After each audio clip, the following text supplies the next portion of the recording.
సంగం మండలం వెంగారెడ్డిపాలెం సిద్దిపురం గ్రామాలలో బీజేపీ జిల్లా ప్రధాన కార్యదర్శి కాలం బుజ్జిరెడ్డి, టీడీపీ నాయకులు సూర శ్రీనివాసులు రెడ్డి, మాజీ సర్పంచ్ కనుమూరు విజయలక్ష్మి ఎన్నికల ప్రచారం నిర్వహించారు. ఇంటింటికి తిరిగి కరపత్రాలను పంపిణీ చేస్తూ ఎన్డీఏ కూటమి ఎమ్మెల్యే అభ్యర్థి ఆనం రామనారాయణ రెడ్డి, ఎంపీ అభ్యర్థి వేమిరెడ్డి ప్రభాకర్ రెడ్డిలను గెలిపించాలని కోరారు.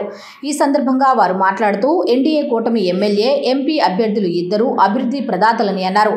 ఇద్దరు అత్యధిక మెజార్టీతో గెలిస్తే నియోజకవర్గం ఎంతో అభివృద్ధి చేస్తారని పేర్కొన్నారు. మే 13న జరిగే ఎన్నికల్లో ఆత్మకూరు నియోజకవర్గంలో ఆనం రామనారాయణ రెడ్డి 20,000 మెజారిటీతో గెలుపొందడం ఖాయమని స్పష్టం చేశారు.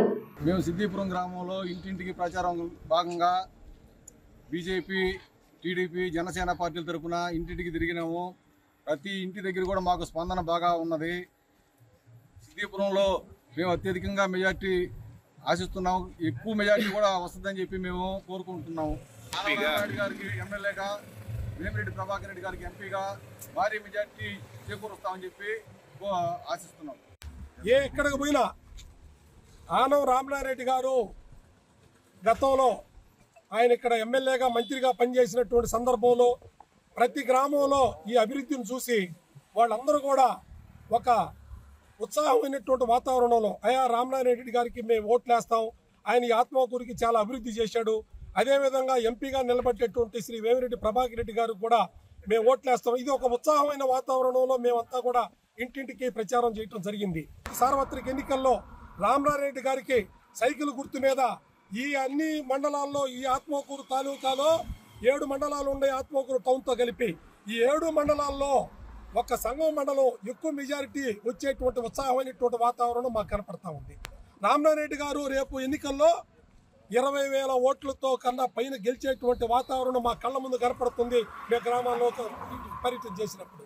అదేవిధంగా వేమిరెడ్డి ప్రభాకర్ రెడ్డి గారు ఆయన విపిఆర్ ఫౌండేషన్ పెట్టి రాజకీయాల్లోకి రాకముందే ఇటు ఆత్మకూరు అసెంబ్లీలో కానీ, ఉదయగిరి అసెంబ్లీలో కానీ 180 ప్రాంతాల్లో, 180 గ్రామాల్లో తన సొంత డబ్బులతో, సొంత నిధులతో ఫ్లోరోసిస్ లేకుండా మంచినీళ్లు కల్పించినటువంటి వ్యక్తి. ఇట ఒకవైపు నుంచి రామనారెడ్డి గారు తాగునీరు ఇచ్చి మనకు సోమేశ్వర ప్రాజెక్ట్ నుంచి ఉత్తరపు కాలువ, అదేవిధంగా హై లెవెల్ కెనాల్ అని చెప్పి కాలువలు ఇట్లా ఎంతో అభివృద్ధి చేసి ఆయన సాగునీరు ఇస్తే ఈయన తాగునీరు ఇచ్చారు. వీళ్ళిద్దరూ కూడా అభ్యర్థులు ఈరోజు మనకి అభివృద్ధి వైపు నుంచి పోతున్నారు.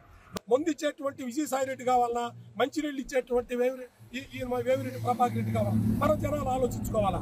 అదేవిధంగా అభివృద్ధి చేసేటువంటి తెలుగుదేశం పార్టీ కావాలన్నా, అవినీతి చేసేటువంటి వైసీపీ పార్టీ కావాలన్నా ప్రజలు నిర్ణయించుకోవాలా. మీకు ఒకటి తెలియజేస్తున్నా మీ ద్వారా, ఈరోజు భారతదేశంలో మోడీ గారు 3వ సారి ప్రధానమంత్రి అవుతున్నారు. ఆయన 3వ సారి ప్రధానమంత్రి అయ్యి దేశాన్ని మొత్తం, రాష్ట్రాన్ని మొత్తం అభివృద్ధి చేస్తానని చెప్పి నిన్న ఘనంగా ప్రకటించడం కూడా జరిగింది రాజమండ్రిలో, అనకాపల్లిలో.